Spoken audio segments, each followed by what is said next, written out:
Assalamualaikum warahmatullahi wabarakatuh. Ketemu sama aku lagi, Randy, di channel Randy Elinwan. Dan ya, apa kabar kalian semua? Semoga kalian masih semangat untuk menjalani hari Jumat ini. Dan by the way, kita ketemu lagi di hari Jumat. Dan hari Jumat ini aku akan membacakan kisah horor berjudul Bisikan Iblis yang ditulis oleh Simple Man. Dan aku dapat dari aplikasi ini, dan aku bakal kasih link download aplikasi ini di kolom deskripsi. Dan langsung aja kita masuk ke kisah horor yang akan aku bacakan. Tapi sebelum itu, buat kalian yang baru join, selamat datang. Dan buat kalian yang belum join, jangan lupa klik tombol subscribe dan nyalain notifikasinya biar kalian tahu kalau misalnya aku upload video baru. Dan let's go, langsung kita masuk ke dalam videonya.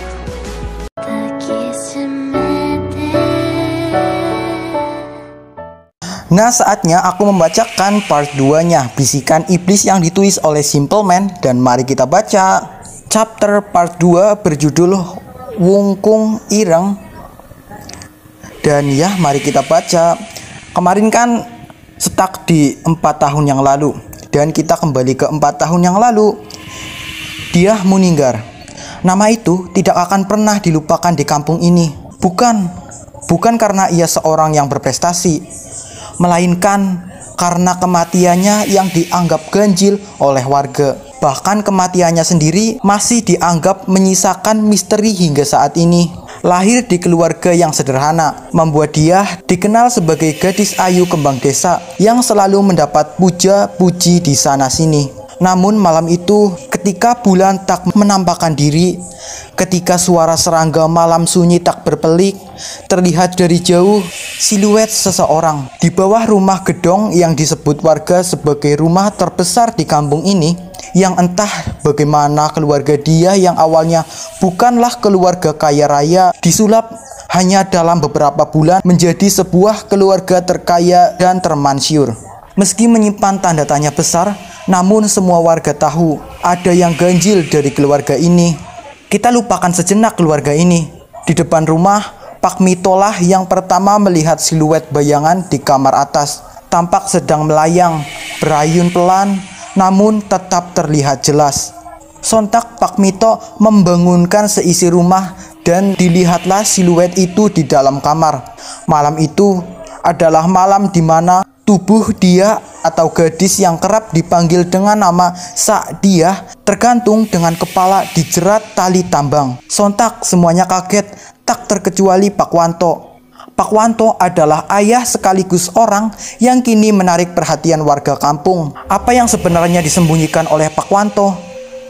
Namun malam itu cukup membuat semua yang menyaksikan bertanya-tanya. Kenapa postur Sa'diah yang tergantung menunjukkan ekspresi yang tak biasa, ekspresi seseorang yang sedang tersenyum bahagia. Satu hal yang diingat oleh semua orang yang menyaksikan peristiwa itu, kematian Sa'diah adalah kematian yang berhubungan dengan keluarga ini. Sesuatu yang dipercaya berhubungan dengan bisikan iblis. Kita akan kembali ke waktu yang jauh ke belakang, manakala cerita ini semua bermula. Bukan 4 tahun, melainkan lebih jauh lagi. Saat Sa'diah hanyalah gadis polos yang tidak tahu apapun tentang apa yang akan menimpa keluarganya. Pak Wanto adalah seseorang buruh tani yang menggarap sawah milik seseorang bersama Bu Robiah istrinya. Meski umur mereka tidak lagi muda, namun mereka hidup berkecukupan. Dikaruniai 4 orang anak yang kesemuanya adalah seorang perempuan. Dia, Yuni, Ria, dan Uswatun adalah anak-anak Pak Wanto. Layaknya anak-anak lain, di usia mereka yang saat ini masih tergolong masih sangat muda, mereka bermain dan bersekolah sewajarnya. Hanya saja, terkadang mereka membantu Pak Wanto dan Ibu Robiah di sawah. Si sulunglah yang paling dikenal warga, karena kebiasaannya pula memanggil Pak Wanto dan Bu Robiah bapak dan emak. Membuat warga pun ikut-ikutan memanggil bapak dan emak. Hidup keluarga Pak Wanto baik-baik saja, layaknya kehidupan tentram pada umumnya di desa. Namun, semuanya berubah ketika Ibu Robiah yang kerap disapa emak mengatakan bahwa beliau hamil tua. Yang konon, menurut orang Jawa zaman dulu, Hamil tua adalah pertanda yang kurang baik. Meski begitu, tidak percaya dengan mitos, Pakwanto dan sekeluarganya menyambut hangat calon anak sampai di kehamilannya yang ke-5 bulan. Pakwanto bermimpi didatangi seekor kambing betina hitam yang konon kambing ini dapat berbicara dan menyapa Pakwanto. Hal itu terjadi selama 7 hari berturut-turut. Tidak yakin dengan mimpinya, Pakwanto tidak bercerita hal ini kepada siapapun. Meski ia masih kerap terbayang sosok yang ia temui di dalam mimpi. Entah itu kambing atau binatang lain, Pakwanto ingat suaranya tidak seperti suara manusia normal. Sangat halus dan memikat. Di malam kedua, mimpi itu kembali dan kambing hitam itu juga kembali lagi. Kali ini ada yang berbeda dari mimpi sebelumnya. Badan si kambing tampak membesar, seolah-olah ia sedang mengandung. Namun malam itu ia hanya mendengar satu kalimat, Jati Apit. Tidak ada yang tahu apa itu Jati Apit, termasuk Pakwanto yang sebegitu penasarannya sampai menuliskannya dalam selembar kertas. Setelah menjalani hari-harinya seperti biasa, ketika pulang Pakwanto tertuju pada lahan di samping sawah. Di sana berjejer pohon jati. Entah apa yang membuat Pakwanto yang tiba-tiba penasaran dan mendekati lahan itu. Rupanya ia mengerti maksud kalimat itu. Jati Apit merujuk pada pohon jati. Maka dilihat-lihatlah sore itu. Pakwanto berkeliling lahan jati sampai ia melihatnya. Pakwanto melihat sebuah pohon tidak terlalu tinggi, mungkin sedadanya, dan pohon itu tumbuh di antara 2 pohon jati yang tumbuh meliuk. Sangat aneh, pikir Pakwanto. Pohon jati tumbuh tidak meliuk seperti itu. Pohon jati harusnya tumbuh lurus ke atas. Bergegaslah Pakwanto, manakala ketika ia mendekati pohon itu, tercium aroma bau kambing yang sengak. Maka Pakwanto mengelilingi pohon kecil itu. Di dalamnya, Pakwanto menemukan sesuatu kecil, berlendir, dan menggeliat. Rupanya, ada seekor anak kambing di dalam rimbunan pohon itu. Petang itu, Pakwanto kembali pulang dengan menggendong anak kambing misterius itu. Pakwanto tidak tahu apa yang sedang dia lakukan. Sesampainya di rumah, Bu Robialah yang pertama kali curiga. Melihat Pakwanto menggendong sesuatu membuat beliau penasaran. Rupanya benar, Pakwanto membawa sesuatu yang ganjil. Nopo niku Pak? Apa itu Pak? Tanya Bu Robiah. Cempek Bu, anak kambing Buk, ucap Pakwanto. Cempene sopo toh Pak? Anak kambingnya siapa itu Pak? Ten ngertos. Nemu kok kebun jati, ndak tahu. Menemukan di pohon jati. Loh kok digawa mulih toh? Nek sing duwe goleki piye? Kok dibawa pulang kalau yang punya nyari? Ben, engko nek ono sing goleki tak kekno, sakno je anakan. Biarin kalau ada yang nyari nanti tak kasihkan. Kasihan masih anakan. Ngonten toh. Gih pun sakarepe bopok. Gih toh, ya udah terserah Bapak. Hari itu juga Pakwanto membuatkan kandang kecil. Malam itu kabarnya ada sesuatu yang terjadi. Bu Robialah yang pertama tahu. Ketika Pakwanto tengah tidur, Bu Robiah mendengar suara seseorang tengah tertawa. Suaranya menyerupai anaknya yang paling bungsu, Uswatun. Tun, awakmu toiku. Tun, itu kamu kah? Meski hamil tua, Bu Robiah masih kuat untuk bangun dari ranjangnya. Ia berjalan menuju ruang tamu. Namun, ia tak melihat siapapun di sana. Ketika Bu Robiah akan kembali ke kamar, suara itu terdengar kembali. Namun, suaranya terdengar dari luar rumah. Tanpa curiga, Bu Robiah membuka pintu, mencari di mana sumber suara yang menyerupai suara anak bungsunya. Suaranya berhenti di kandang belakang rumah. Bu Robiah segera mendekatinya. Namun, bukan Uswatun yang ia lihat, melainkan siluet hitam bayangan seorang anak kecil tengah meringkuk di pojokan kandang. Kaget berkecamuk takut, Bu Robiah bertanya, "Siapa gerangan yang ada di sana?" Namun sosok itu hanya diam di pojokan. Tiba-tiba sosok itu mulai bergerak, menggeliat layaknya binatang yang tengah terbangun dari tidurnya. Ia melihat Bu Robiah dengan mata merah menyala.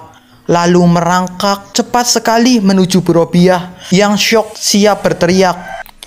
Keesokan paginya, Bu Robiah terbangun dengan wajah yang pucat. Entah mimpi atau bukan, Bu Robiah menceritakan hal itu pada Mbok Sartem, tetangga sekaligus wanita tua yang senantiasa dimintai tolong bila ada yang aneh.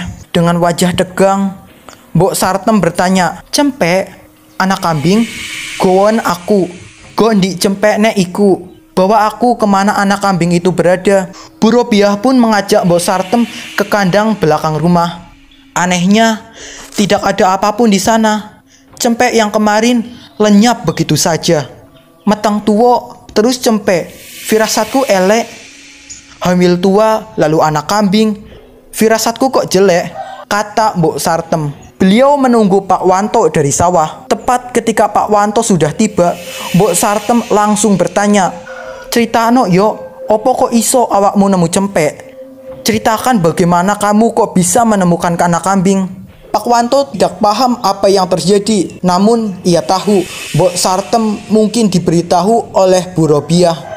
Maka Pak Wanto pun bercerita, namun ia belum menceritakan mimpinya. Ia hanya bercerita bahwa ia menemukan cempek saja. Diberitahulah bila cempek itu menghilang, dan membuat Pak Wanto kebingungan. Maka jam berganti menjadi hari, hari berganti menjadi bulan. Pak Wanto masih tidak tahu apa yang tengah mengintai keluarganya. Sampai tibalah masa persalinan Bu Robiah yang dibantu Mbok Sartem dan Syafi. Syafi adalah dukun beranak di kampung itu. Ada hal yang Syafi ceritakan sebelum beliau masuk ke rumah Pak Wanto. Di sepanjang jalan ia mendengar suara kambing mengembik. Anehnya, ia tidak melihat satu kambing pun di sana sini. Hal itu membuat Syafi sedikit merinding. Syafi sudah mempersiapkan semua untuk kelahiran anak kelima Pak Wanto. Dibantu Mbok Sartem, Bu Robiah sudah berbaring. Tepat ketika baju Bu Robiah diangkat oleh Mbah Syafi, maka saat itulah Mbah Syafi tidak bisa berbicara banyak. Perut Bu Robiah menghitam, sangat hitam, dan itu ganjil. Bahkan menurut Syafi, ini kali pertamanya ia melihat hal seperti itu. Namun, bukan kali pertamanya ia mendengar hal ini. Dulu, Syafi pernah diceritakan oleh buyut beliau. Salah satu hal mengerikan yang terjadi adalah ketika melihat wungku ireng. Apa itu wungku ireng? Wungku ireng adalah perut yang konon disetubuhi oleh jin yang sudah bukan jin lagi, melainkan iblis jahanam yang menyusupkan anaknya di roh bayi yang akan lahir. Tidak hanya Syafi, Mbok Sartem juga bisa melihatnya. Mereka menatap Bu Robiah sambil diam, namun tangan dan badan mereka gemetar. Begitu hebatnya, sampai wajah mereka berdua pucat pasi.